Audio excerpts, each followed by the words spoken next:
computer networks, cloud computing, cybersecurity. Welcome to Corvette Systems North. अस्सलाम वालेकुम। आज की इस वीडियो में हम देखेंगे कि prime minister special initiative for information technology and special initiative for banking and finance programs में स्टूडेंट्स ने कैसे अप्लाई करना है। आइए आज की वीडियो स्टार्ट करते हैं। सबसे पहले आपने अपना क्रोम ब्राउज़र ओपन कर लेना है। उसमें नेवटेक की ये वेबसाइट आपने लॉगिन कर लेनी है। लॉगिन करने के बाद आपके पास ये फ्रंट पेज ओपन हो जाएगा। यहाँ से आपने कैंडिडेट पे क्लिक कर लेना है। यहाँ पे क्लिक करने के बाद आपने इधर अपना फुल नेम जो आपका CNAC पे है वो ऐड कर लेना है। इसके बाद आपने CNAC 13 डिजिट्स अपने ऐड कर लेने हैं CNAC के। देन आपने यहाँ पे फिर ईमेल अपनी ऐड कर लेनी है जो भी आपकी करंट मेल है। इसके बाद आपने फिर मोबाइल नंबर आपका जो एक्टिव मोबाइल नंबर है वो ऐड करना है। वो ऐड करने के बाद आपका जो यूज़र नेम होगा वो आपका CNAC हो जाएगा और उसके बाद आपने पासवर्ड अपना रख लेना है। एक अपर केस में होना चाहिए, एक लोअर केस में और एक कोई आपने नंबर रखना है इसमें। उसके बाद आपने क्रिएट अकाउंट पे क्लिक करना है। जो आपका मोबाइल नंबर होगा उस पर OTP आपका बन के चला जाएगा। वो OTP आपने यहाँ पे पेस्ट कर देना है। OTP पेस्ट करने के बाद आप दोबारा से मेन पेज की तरफ चले जाएंगे। जैसे ही आपका मेन पेज दोबारा से ओपन होगा, यहाँ पे आपका यूज़र नेम जो आपका CNAC होगा वो आपने ऐड कर लेना है और फिर अपना पासवर्ड जो आपने अभी अपना पासवर्ड सेट किया था वो लगा के साइन इन कर लेना है। साइन इन करने के बाद आपके पास कैंडिडेट प्रोफाइल ओपन हो जाएगी। तो इसमें आपने अपनी जो रिमेनिंग डिटेल्स होंगी वो आपने ऐड करनी है। जैसे हमने स्टार्ट में अपना नेम, CNAC, कॉन्टैक्ट नंबर और ईमेल तो ऐड कर दिया था। बाकी जो रिमेनिंग डिटेल्स होंगी वो हम यहाँ पे फिल कर लेंगे। यहाँ पे हम सबसे पहले अपना फादर नेम ऐड कर लेंगे, उसके बाद जो भी जेंडर है वो ऐड कर लेंगे और अपनी डेट ऑफ बर्थ ऐड कर लेंगे। ठीक है। इसके अलावा CNAC ऑलरेडी ऐड होता है और मोबाइल नंबर भी ऐड हो गया होगा जब आपने कैंडिडेट प्रोफाइल के लिए सबसे पहले बनाया था। और इधर से आप सिर्फ अपनी एक मेल और नेम एडिट कर सकते हैं, बाकी आपका CNAC और मोबाइल नंबर जो है वो एडिट नहीं होगा। और आपने हमेशा अपना ओरिजिनल CNAC ऐड करना है। अगर आपके CNAC में एक डिजिट का भी इशू होता है तो नेवटेक वाली टीम जब आप टेस्ट के लिए NTS के टेस्ट के लिए आएंगे या उसके बाद आपका इंटरव्यू होगा उसमें अगर आपका ये चीज़ ये इशू आता है तो वो फिर रिजॉल्व नहीं होती है। ठीक है। तो आपने कोशिश करना है कि अपने ओरिजिनल CNAC के थ्रू ही अप्लाई करना है। और यहाँ से हम residence district of residence select कर लेंगे। ठीक है। और फिर अपना डोमिसाइल जहाँ से आपका डोमिसाइल बना है वो वाला डिस्ट्रिक्ट आपने सेलेक्ट कर लेना है। मोस्टली आपका जो डोमिसाइल होता है वो उसी डिस्ट्रिक्ट का होता है जहाँ पे आपकी पैदाइश होती है। ठीक है। और उसके बाद अपना पोस्टल एड्रेस ऐड कर लेंगे। और इसके अलावा अगर आप इनमें से किसी भी ऑप्शन के एलिजिबल हैं तो आपने ऐड कर लेना। अगर कोई ज़कात के लिए एलिजिबल है तो वो यहाँ से ज़कात वाला ऑप्शन सेलेक्ट कर सकता है। अगर कोई हाफ़िज़ कुरान है तो वो हाफ़िज़ कुरान वाला ऑप्शन कर सकता है। अगर कोई स्पोर्ट पर्सन है जैसे कोई क्रिकेट वगैरह खेलता है और उसके पास कोई सर्टिफिकेट है ऐसा, अगर कोई यतीम है, कोई बेवा है तो वह यहाँ से कोई भी ऑप्शन सेलेक्ट कर सकता है अगर कोई डिसेबल पर्सन है। तो जैसे ये जो है स्पोर्ट पर्सन वाला मैं यहाँ से ऐड कर लेता हूँ। और ये डिस्ट्रिक्ट अभी सिलेक्ट नहीं हुआ। यहाँ से मैंने ये डिस्ट्रिक्ट सेलेक्ट कर लिया और मैं यहाँ से ये इन्फॉर्मेशन को सेव कर लेता हूँ। ठीक है। अब यहाँ इन्फॉर्मेशन ये आ गया, रिकॉर्ड अपडेट सक्सेसफुली। इसके बाद आपने एक अपनी पिक्चर अपलोड करनी है। ठीक है। तो मैं यहाँ अपनी पिक्चर अपलोड कर लेता हूँ। और आपने कोशिश ये करनी है कि इधर लिखा भी हुआ है, ठीक है, कि मैक्सिमम साइज़ है जो वो 250 KB है, इससे ज़्यादा की पिक्चर ना हो। अगर इससे ज़्यादा की होगी तो वो ऐड नहीं होगी। ठीक है। और उसमें जो आप फाइल अटैच कर सकते हैं वो JPG फॉर्म में हो या PNG फॉर्म में हो सकती है या JPEG फॉर्म में यूज़ हो सकती है। ठीक है। यहाँ से हम अपनी पिक्चर ऐड करेंगे और फिर इसके साथ हमने अपने CNAC की पिक्चर ऐड करनी होगी। उसके लिए भी सेम ही है कि 250 KB से ज़्यादा नहीं होनी चाहिए। ठीक है। CNAC ऐड करने के बाद इसमें जो लास्ट पॉइंट आ जाता है वो आपने अपनी क्वालिफ़िकेशन की डिटेल्स ऐड करनी होती हैं। और ये जो क्वालिफ़िकेशंस की डिटेल हैं ये सबसे ज़रूरी होती हैं।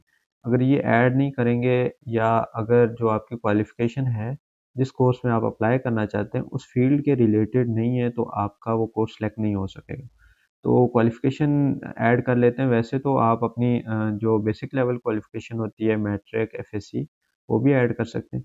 लेकिन मैं इधर अपनी हाईएस्ट क्वालिफ़िकेशन अभी ऐड करूँगा आपको जस्ट प्रोसेस बताने के लिए। तो अभी जैसे ये हाईएस्ट क्वालिफ़िकेशन है, मास्टर डिग्री है और जो सबसे ज़रूरी चीज़ होती है इधर अपनी स्पेशलाइज़ेशन सेलेक्ट करनी है, ठीक है?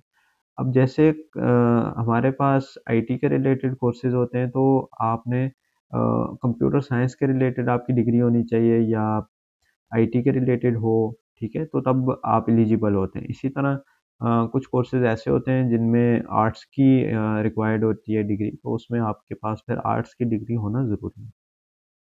जैसे अभी मेरे पास सीएस के रिलेटेड डिग्री है, ठीक है? इंस्टीट्यूट नेम मैं यहाँ पे ऐड करूँगा, ठीक है? और मैं यहाँ से फिर परसेंटेज ऐड ऐड कर लूँगा कि मेरी जो डिग्री है उसमें मेरी क्या परसेंटेज बनी थी, ठीक है? और यहाँ पे फिर ये ज़रूरी पॉइंट है कि ये हाईएस्ट क्वालिफ़िकेशन है मेरी या नहीं है, तो यहाँ से मैं इसे हाईएस्ट क्वालिफ़िकेशन कर दिया और मेरे पास कोई टेक्निकल स्किल्स या मैंने इससे पहले कोई टेक्निकल कोर्स किया है, तो मैंने किया हुआ है तो मैं इसको येस कर दूँगा, ठीक है? और फिर मैं अपनी जो डिग्री है उसकी पिक्चर अपलोड कर दूँगा, ठीक है? जैसे मैं ये डिग्री की पिक्चर अपलोड कर देता हूँ यहाँ से, ठीक है? अब ये यहाँ से डिग्री की पिक्चर अपलोड करने के बाद ये क्वालिफ़िकेशन मैं ऐड कर लूँगा, ठीक है? ये क्वालिफ़िकेशन ऐड हो गई है। अब ये सेमेस्टर क्योंकि मैंने तो डिग्री कंप्लीट कर ली हुई है इसलिए इधर सेमेस्टर मैंने ऐड नहीं किया और बाकी ये मैंने सारी डिटेल्स इधर फुलफ़िल कर दी। फिर यहाँ से आप अपनी जैसे ही प्रोफ़ाइल कंप्लीट कर लेंगे, ठीक है? इसके बाद आपने यहाँ से एप्लीकेशन वाले ऑप्शन पे क्लिक करना है, ठीक है? अब हमारे पास जो कोर्सेज़ ऑफ़र हो रहे हैं वो 2 प्रोग्राम्स हैं, ठीक है? उसमें एक जो प्रोग्राम है वो है prime minister special initiative for banking and finance और जो सेकंड प्रोग्राम हम ऑफ़र कर रहे हैं वो है prime minister special initiative for information technology. तो हम पहले इस ऑप्शन पे क्लिक कर लेते हैं और देखते हैं हमारे पास कौन-कौन से कोर्सेज़ हैं। यहाँ आने के बाद अभी कॉर्बेट में जो है वो टोटल 4 कोर्सेज़ हम प्रोवाइड कर रहे हैं, जिनमें सबसे पहला जो कोर्स है वो नेटवर्क्स का कोर्स है, ठीक है? तो नेटवर्क के कोर्स हम यहाँ से जैसे सेलेक्ट कर लेते हैं अगर आप इंटरेस्टेड हैं नेटवर्क के कोर्स से और डिस्ट्रिक्ट आप यहाँ से सेलेक्ट करेंगे, ठीक है? और फिर यहाँ से इंस्टीट्यूट नेम आ जाएगा तो आप यहाँ से इंस्टीट्यूट नेम सेलेक्ट करेंगे। तो यहाँ से आप जब ऐड ट्रेड पे क्लिक करेंगे तो ये आपकी ट्रेड ऐड हो और हर स्टूडेंट मैक्सिमम सिर्फ एक ट्रेड के लिए अप्लाई कर सकता है, ठीक है? एक से ज़्यादा ट्रेड के लिए आप अप्लाई नहीं कर सकते। तो आपने हमेशा कोशिश करनी है वही ट्रेड सेलेक्ट करें जिसमें आप सबसे ज़्यादा इंटरेस्टेड हैं, ठीक है? यहाँ से मैं अभी कोई और कोर्स सेलेक्ट कर लेता हूँ जो कोरबेट में अप्लाई हो रहा है जैसे एडब्ल्यूएस का कोर्स है, ठीक है? तो ये मैं एडब्ल्यूएस के कोर्स को सेलेक्ट कर लेता हूँ यहाँ से डिस्ट्रिक्ट सेलेक्ट कर लेता हूँ, ठीक है? और इसी तरह इंस्टीट्यूट सेलेक्ट कर लेता हूँ, तो इंस्टीट्यूट में ये कोरबेट आ रहा है। इसी तरह हमारे पास एक साइबर सिक्योरिटी का कोर्स है। अब यहाँ से साइबर सिक्योरिटी का कोर्स ऐड करेंगे, ठीक है? और यहाँ से फिर डिस्ट्रिक्ट ऐड करेंगे आप एंड देन लास्ट पे आप इंस्टीट्यूट ऐड कर लेंगे, जिसमें भी आप करना चाह रहे हैं जो आपके नियर बाय इंस्टीट्यूट है। मेरे पास कॉर्बेट है तो मैं कॉर्बेट को ऐड कर लेता हूँ, ठीक है? तो यहाँ से मैं ट्रेड को ऐड कर सकता हूँ। इसके अलावा हमारे पास अभी क्योंकि special initiative for banking and finance का भी है, तो मैं वो भी आपको बता देता हूँ। और अगर आप यहाँ पे जैसे किसी कोर्स के लिए अप्लाई कर रहे हैं, ठीक है? तो यहाँ से आप उसका क्वालिफ़िकेशन क्राइटेरिया भी देख सकते हैं कि मिनिमम क्या रिक्वायरमेंट है उस कोर्स में अप्लाई करने के लिए, ठीक है? तो मैं अभी जैसे किसी भी एक कोर्स के लिए देख लेता हूँ जो कॉर्बेट में अप्लाई हो रहा है, ठीक है? अभी जैसे ये साइबर सिक्योरिटी का कोर्स है, ठीक है? तो अब मैं साइबर सिक्योरिटी में देख लूँ कि मिनिमम रिक्वायरमेंट क्या है। साइबर सिक्योरिटी की जो ट्रेड है इसके लिए मिनिमम रिक्वायरमेंट है बैचलर डिग्री और स्पेशलाइजेशन इंफॉर्मेशन टेक्नोलॉजी में आपकी होनी चाहिए computer science, mathematics, stats, economics या फिजिक्स, ठीक है? या इलेक्ट्रिकल इंजीनियरिंग हो, इलेक्ट्रॉनिक्स इंजीनियरिंग, इंफॉर्मेशन टेक्नोलॉजी यानी जो भी आईटी के रिलेटेड डिग्री है अगर आपकी वो है, ठीक है? तो आप साइबर सिक्योरिटी के लिए एलिजिबल हैं और अप्लाई कर सकते हैं, ठीक है? और यहाँ से मैं फिर चेंज प्रोग्राम में चला जाता हूँ क्योंकि मैंने आपको बैंकिंग एंड फाइनेंस का भी थोड़ा-सा आइडिया देना है। तो यहाँ से बैंकिंग एंड फाइनेंस वाला हम प्रोग्राम सेलेक्ट कर लेते हैं, ठीक है। और यहाँ से फिर हमारे पास जो अभी कोर्स हो रहा है वो जैसे पावर बीआई का कोर्स है या माइक्रोसॉफ्ट पावर बीआई, और इधर से हम डिस्ट्रिक्ट सेलेक्ट कर लेंगे, ठीक है। डिस्ट्रिक्ट हम यहाँ से रावलपिंडी सेलेक्ट कर लेंगे और फिर लास्ट में हम इंस्टीट्यूट सेलेक्ट करेंगे। इंस्टीट्यूट इसमें सिर्फ कॉर्बेट आ रहा है। इसी तरह हमारे पास एक और कोर्स है फाइनेंशियल इंस्टीट्यूशन, साइबर सिक्योरिटी का है, cyber security for financial institutions. यहाँ से ऐसे ही डिस्ट्रिक्ट सेलेक्ट कर लेंगे हम एंड लास्ट में इंस्टीट्यूट सेलेक्ट कर लेंगे, ठीक है। तो इस तरह से आप अपने कोर्स में अप्लाई कर सकते हैं। आज हमने देखा कि special initiative for information technology और special initiative for banking and finance में कैसे अप्लाई करते हैं।